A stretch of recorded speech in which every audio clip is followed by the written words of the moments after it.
Today we're on 3 canals in the centre of Manchester. We've got locks, we've got bridges, we've got viaducts, we've got absolutely everything here.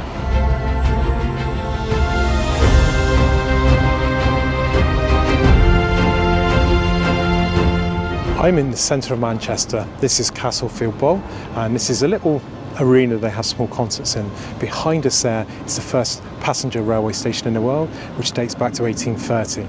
Only lasted until 1844 as a passenger railway before that got turned into goods because they extended the line further along to what's now known as the Victoria Station. Right up behind us here we have a Roman fort, and this is the start of Manchester, which dates back to 79 AD.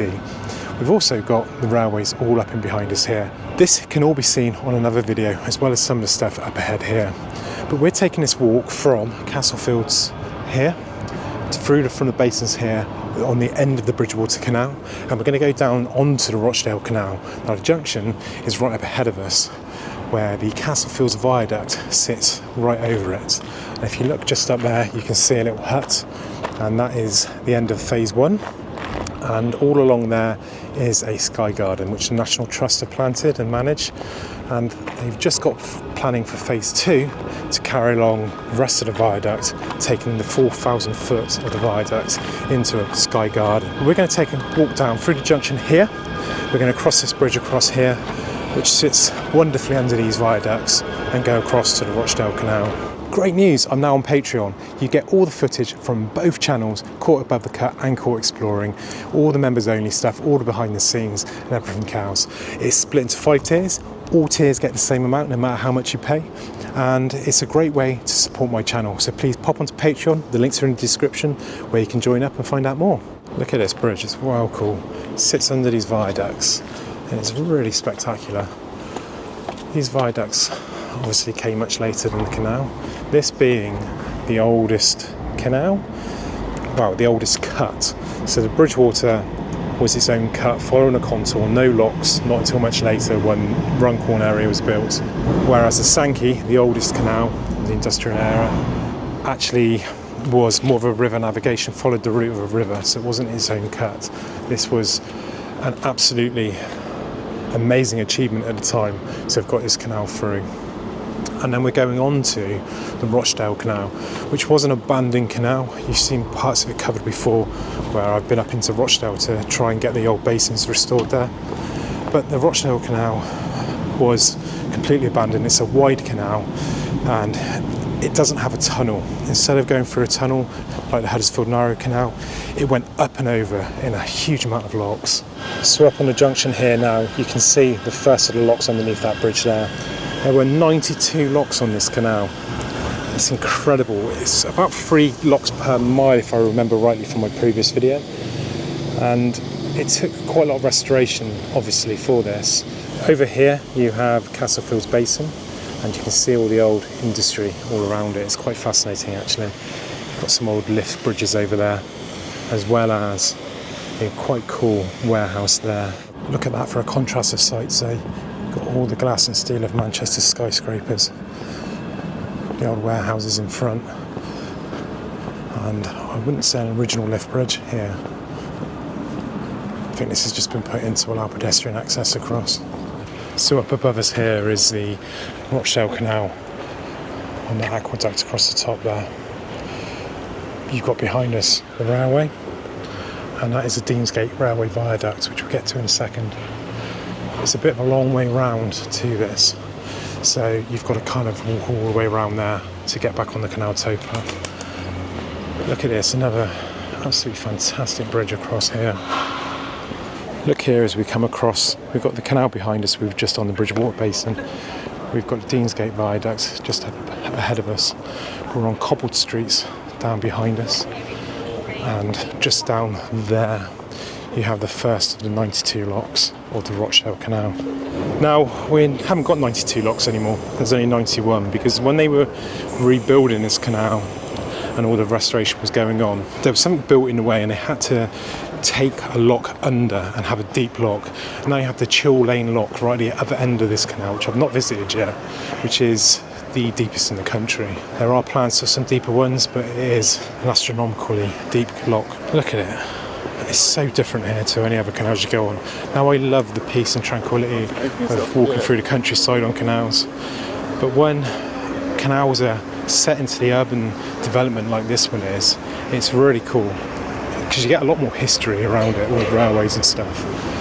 Now Rochdale has a bit of a reputation as you get further along it of being a little bit rough, and the area I filmed in before has a bad rep, and that's because of investment in the area. Now if these things happened and the Rochdale Canal was restored back into Rochdale, a lot of investment would happen around the canal basins that were there and create money, create people in the area, and antisocial behaviour doesn't really happen when there's a lot of people around because people don't want to get caught. So you can increase the economy of the area and the safety of the area by actually restoring these things and doing it properly.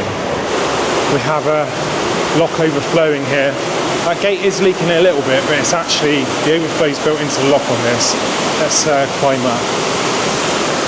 It's quite cool though. Very, very noisy. I hope you can hear me okay. Look at this. So as the city's been built over the top, we've got these little lower areas. You've got a chain system on this to open these gates, and you would use your windlass there, turn that, it will turn those chains which would pull that gate open that way. Absolutely fantastic. And how cool is this? Got all the urban art here, which is subjective. Some people like it, some don't. Then you've got the canal through with, I think that's bars and restaurants up there and skyscrapers up above us. Look at that, a new one being built just there. Amazing. Now this is a walk I'm following which is on the Canal and River Trust website. So please do support the Canal and River Trust if you can. They're in at a time when funding is probably not at its best. Just very different. So we need to support them, not fight them. Canal and River Trust aren't going anywhere.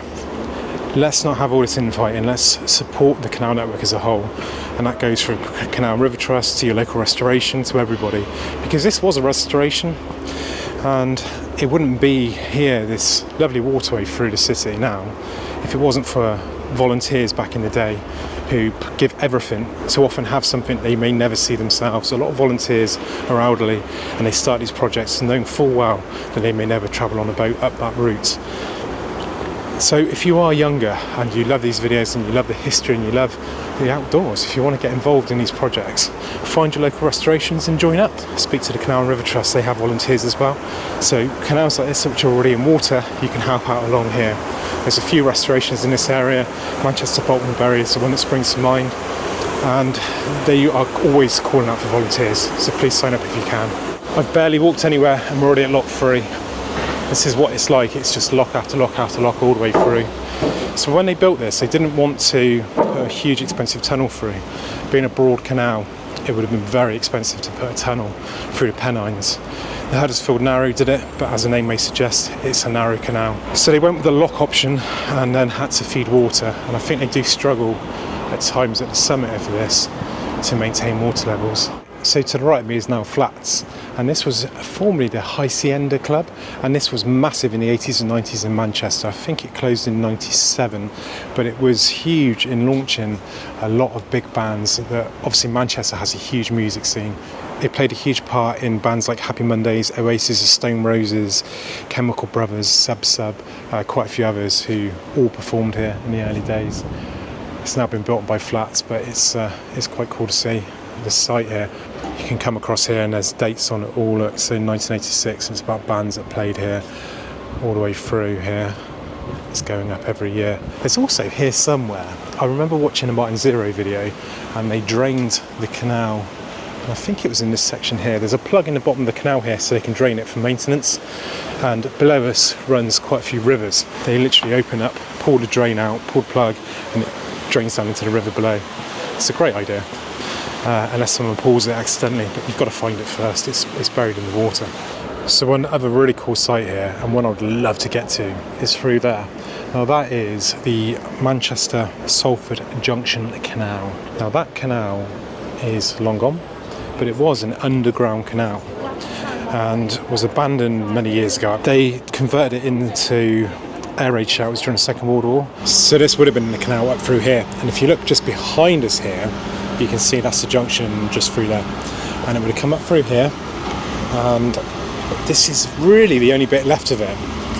It said you can go underground and see various bits of it, but it's not open to the public. So here you would have had a bit of a junction, and you'd have had an arm going off to the right down through there, where there would have been some wharfs and stuff, and where those steps are there would have been the entrance to the tunnels. So it joined up to the River Irwell, and then the Manchester Bolton Bury comes off just down below it. Obviously the River Irwell joins up to a whole load of other canals further up as well. We're getting into an area now which is quite a busy area again. You can see just up ahead of us buildings go right over the canal. So we're walking through a load of old restored warehouses and new apartment buildings, and you can see the city in behind us there. It's pretty cool here.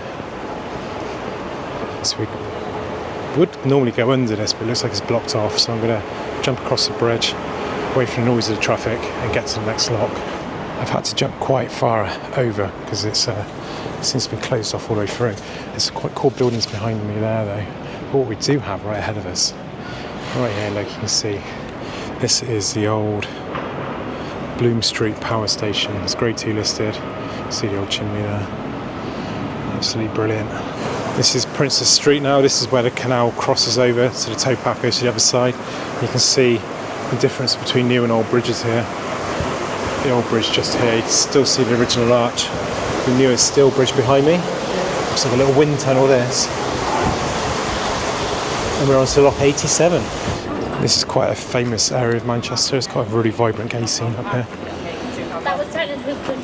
And the towpath. I don't think there is a towpath. I think we're kind of on it now. It's been replaced by a road. This has more of the feel of the canals in Amsterdam. It's you do this. You walk down, and you've got all the coffee shops and the pubs and stuff, and the bars and stuff, all along the side of the road with the canal down to the right. But they've got much nicer bridges. I love the bridges in Amsterdam on the Dutch canals. Just kind of behind us and to my right, we've got the Alan Turing Memorial as well. So there's a statue, and it was put there because the sculptor Glenn Hughes said it's got the university, science buildings on one side, and all the gay bars on the other side, where apparently he spent most of his evenings. Now, he was gay in a time when it wasn't acceptable to be gay. So in 1952, he was chemically castrated, which was something they used to do back then. It's terrible, really. I know it's a different age, but awful what happened back then. I mean, that man, I'm not going to say single-handedly won us the war, because he didn't. There was a group of people that cracked the Enigma code, but he was a major part of that. And I think if we hadn't have cracked that, the U-boats would have carried on, and they would have had free reign, and they would have sunk all the shipping coming in, and we would have starved to death. So we owe the man our existence, really, and we should respect that. And now you can see we go back underground this time. So we've got this building across the canal here again. This is the Piccadilly Tunnel, and there are proper underground locks through this. You can see parts of old bridges and supports and all sorts up through here. Look, there's an old bridge right in front of us. It's just been extended over the years. Yeah, I had to stop filming. It was a little bit sketchy back there, I'm not going to lie. I was just about to say I've seen some pretty interesting videos of this area about sort of crime down here, issues with people getting into trouble down here, and I'm walking along with my camera, and yeah, it felt a bit dodgy. There was people up ahead of me loitering around. So anyway, we are now into another bridge there. You can see cast iron bridge this time, into a lock pound, and the lock that is underground was just behind us when I started recording again. And then we go back out into the open air. I'm not going to walk back down through this way because it's a bit dodgy, and to be honest with you, it stinks down there. So the Ashton Canal junction is just here, and this was another restoration. As you can see, you go straight into a bridge down through there. I can't get underneath there. Looks like there's a guy sleeping down there as well, unfortunately. But this was restored in 1794 after being closed in 1961, and is another of the Manchester success stories of the canal network. This is quite cool all around here. Got some modern buildings, some old warehouses over there. I'm not too sure whether that red brick's new or old. That's a good thing that I'm asking that question, because it means if it's new, it's been sympathetically built, and then you carry on down the Rochdale, down through there. So I said to you at the beginning of this video we were going to cover 3 canals, but we actually haven't. We've covered 4. Now the Manchester Salford Junction Canal would be a really cool canal to restore. I know there's been some feasibility studies. There's a guy that goes to a lot of the meetings that we go to, the restoration conferences and stuff. He's involved in it, but I don't really know what's happening with it. I would love to get down there, so please let me know if anyone can get me access. That'd be amazing. But I wanted to make this video to show you what can be done. This is largely 2 completely derelict canals that have been restored, and it shows you what it can do into a city centre. It's absolutely thriving all the way down through here with bars, restaurants, high-rise buildings being built on the sides, warehouses being converted into apartments, and all that industrial heritage saved where it can be. And that wouldn't have happened without the power of volunteers. So thank you to the volunteers who did all of this. So thanks for watching. Have a great day.